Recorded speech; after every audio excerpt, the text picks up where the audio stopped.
반갑습니다. 초록배낭 한상범입니다. 오늘 탕평정치, 탕평책 들어갈 차례인데 지난 강좌 때 붕당정치 정리했고요. 그러면 이렇게 볼 수 있습니다. 조선이라는 나라 500년의 역사를요 정치로만 놓고 정리를 한번 해보면 조선 초 신진사대부의 분화 있었죠, 그죠? 온건파, 급진파.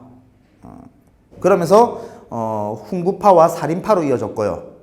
사화 있었죠, 그죠? 그러다가 이 사화를 겪고 난 이후에도 살인들은 성과 향락을 기반으로 세력을 키워나갔고 결국 훈구 세력을 밀어내고 살인이 권력을 잡으면서 붕당정치가 이루어졌습니다. 그러면서 이제 붕당정치 우리 동인, 서인, 그리고 동인이 남인, 북인, 그리고 나중에는 이제 서인이 노론, 소론으로 쪼개지면서 붕당정치가 이어졌고요. 이 붕당정치의 폐단이 환국으로 나타났습니다. 숙종 때. 그러면서 이 폐단을 막고자 탕평정치가 이제 실시가 되는 거고, 종조가 죽고 난 이후에 외척들에 의한 세도정치가 실시가 됩니다. 이게 조선왕조 500년 큰 정치 흐름이라고 보시면 되는데, 오늘 탕평정치 들어가 보도록 하겠습니다. 탕평책. 탕평정치 하면 두 명의 왕이 떠올라야죠. 사실 숙종도 말로는 탕평을 하겠다라고 말을 했는데 결국에는 하나의 당으로 몰고 이쪽 당으로 몰고 했던 게 숙종이고, 그 숙종을 제외하고는 영조와 정조가 딱 떠오르시면 되는 겁니다. 그리고 영조, 정조 하면 할 얘기가 엄청 많죠. 사도, 세자도 나와야 되고, 그리고 숙종의 비 중에 숙빈 채씨, 무수리 채씨도 나와야 되고, 이런 복잡한 내용들이 엄청 많은데, 이거는 이제 다음 기회에 다른 강좌나 아니면 현장 수업에서 제가 조금 깊게 다루도록 하고요. 오늘은 영조와 정조의 탕평책을 비롯해서 어떠한 업적이 있는지를 살펴볼까 합니다. 일단 탕평책이라는 게 뭔지부터 보시면 환국, 어느 한 당파가 모든 권력을 독점해 버린 거죠. 일당 전제와. 그거를 깨는 겁니다. 탕평이라는 것은. 어느 한 당파에 치우치지 않고 인재를 골고루 등용을 해서 세력 균형을 맞춘 다음에 왕권을 높이겠다는 게 탕평정치, 탕평책인 거죠.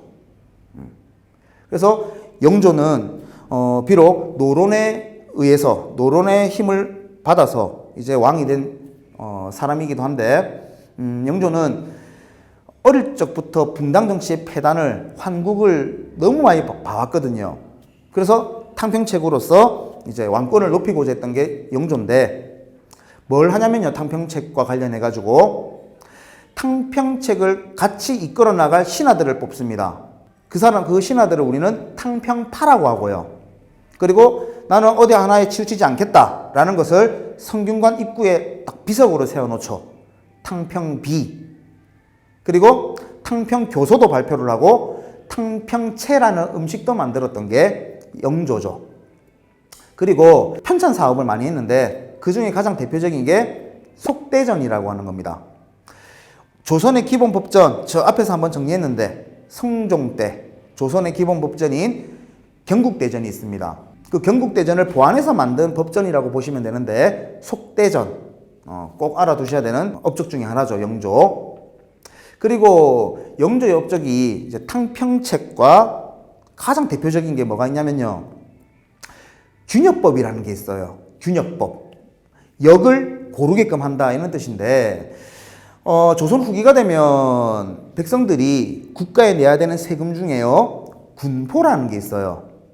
군대 안 가는 대신에 내는 세금입니다. 국가 입장에서는 임진왜란 이후에 재정적으로 힘드니까 이런 식으로 이제 군포라는 것도 낸 건데, 이 군포의 양이요, 1년에 옷감을 2필씩 갖다 내야 되는 게 원칙입니다. 그런데 이거 너무 우리 백성들한테 과하다 해서 한 필로 줄여주는 법이 균역법이에요. 1년에 2필씩 내던 군포를 한 필로 줄여주는 게 균역법입니다. 실제로 백성들한테 엄청나게 호응을 얻었던 게 이 균역법이죠. 나중에 또 이게 세도정치 가면서 흐지부지 돼버리지만, 영조는 백성들을 아끼는 마음으로 신문고 제도를 부활하기도 하고요. 균역법 꼭 알아두시면 좋을 영조의 업적입니다. 영조 다음으로 이제 영조의 아들이었던 사도세자는 영조가 죽이죠. 뒤주에 갖다 놓고 그 이후에 이제 영조의 손자가 왕위에 오르게 되는데 정조입니다. 22대 정조는 할아버지랑 마찬가지로 탕평책이라는 걸 실시를 했습니다. 탕평책으로서 자기 영조 할아버지 자기 아버지 사도세자와 사도세자의 죽음과 연관이 돼 있는 노론들을 누르고 왕권을 높이기 위해서 엄청난 노력을 했던 게 정조죠. 그 정조가 결국에는 노론이라는 당파를 누르기 위해서 노력을 했던 인물인데 정조는 자기 혼자예요. 당시에 집권을 하고 있던 노론들은 수십 명이 넘어가겠죠. 이 노론들을 누르기 위해서는 정조 입장에서는 자기 세력이 많아야 된다는 겁니다. 그 자기 세력을 넓히는 과정에서 실시했던 정책이 뭐가 있냐면 신하들을 재교육시키는 초계 문신 제도라는 게 있고요. 그리고 규장각이라는 것도 만들죠. 그리고 또 뭐가 있냐면요. 정조 같은 경우는 왕이 됐음에도 불구하고 왕이 되기 전부터 세손 시절 때부터 죽을 뻔한 위기를 여러 번 겪었어요. 당연히 정조가 왕이 되면 안 된다라고 생각하는 당파가 노론이라는 당파인데 이 노론이라는 당파가 한 짓일 수도 있겠죠. 어쨌든 죽을 뻔한 위기를 여러 번 겪습니다. 그래서 신변의 위협을 느낀 정조는요. 자신의 경호부대를 하나 만들죠. 자신의 경호부대가 뭔가 하니까 장룡령입니다.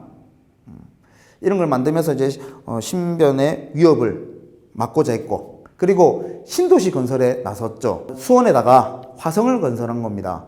수원에다가 화성을 건설해서 수도를 화성으로까지 옮길 생각을 가졌던 게 정조라고 하죠. 결국에는 이제 실패로 끝났지만은 신도시로서 화성을 건설해서 자신의 정치적 이상향을 펼치고자 했던 게 정조의 업적입니다. 업적이 엄청 많고 우리 조선의 중흥을 이끌었던 두 왕의 업적을 지금 이렇게 간단하게 하려니까 조금 힘들기도 한데 영조, 정조 업적 한번 정리 한번 해보고 끝내도록 하겠습니다. 영조하면 탕평책과 관련해 가지고 탕평비, 탕평파, 탕평채 이런 음식들도 같이 나올 것이고요. 그리고 속대전이라는 법전 편찬했고요. 경국대전을 보완하는 의미가 담겨져 있다. 이렇게 보시면 되겠고 그리고 제일 중요한 거 균역법이죠. 균역법. 1년에 2필씩 내던 군포를 한 필로 줄여주는 거. 영조의 업적을 정리하시면 되겠고 정조도 처음에는 탕평책이 들어가야 되겠죠. 탕평책을 실시했고 초계 문신제 실시했고 규장각 육성했고 장룡령이라고 하는 경호부대 만들었고 자신의 정치적 이상향을 펼치기 위해서 수원에다가 화성을 건설하기도 합니다. 여기까지가 정조의 업적입니다. 근데 이 정조가 죽고 난 이후에 탕평책도 흐지부지 돼버리고 또 정치 시스템이 또 이제 세도 정치로 바뀌게 되는데 그 세도 정치를 다음 강좌에서 정리하도록 하겠습니다. 오늘 탕평 정치 영조와 정조 정리를 했습니다. 수고하셨습니다.